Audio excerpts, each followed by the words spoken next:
Connaissez-vous l'histoire de cet homme que l'on appelait Zenka? C'était un valeureux guerrier, père de famille, un honnête homme qui avait la foi. Mais un jour arriva où il fut blessé et la mort il frôla alors. Pour son long séjour dans le monde des rêves, il eut une incroyable vision aussi belle que brève. Face à lui se dressait un paysage magnifique, éclairé par une lumière d'une pureté unique. Sa femme lutta jour et nuit pour le sortir de son sommeil, mais Zenka n'était plus le même homme à son réveil.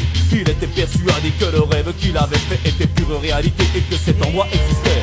Lorsqu'il fut guéri de ses blessures, il se sépara des siens, ce fut pour lui comme une déchirure. Mais rien ne pouvait plus l'arrêter, pour lui l'essentiel c'était de retrouver le pays de la vie éternelle. La recherche de la vie éternelle, éternelle. Zenka à la recherche de la vie éternelle. La recherche de la vie éternelle, éternelle.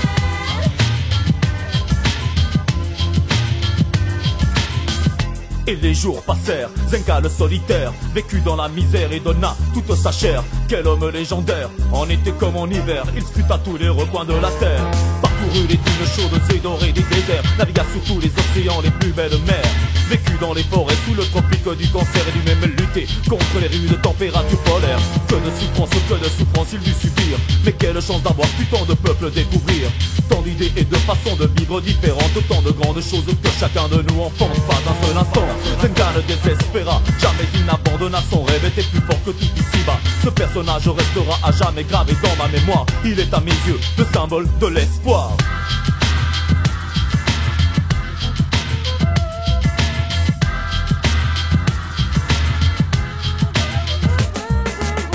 La recherche de la vie éternelle, éternelle. Zenka à la recherche de la vie éternelle. La recherche de la vie éternelle, éternelle.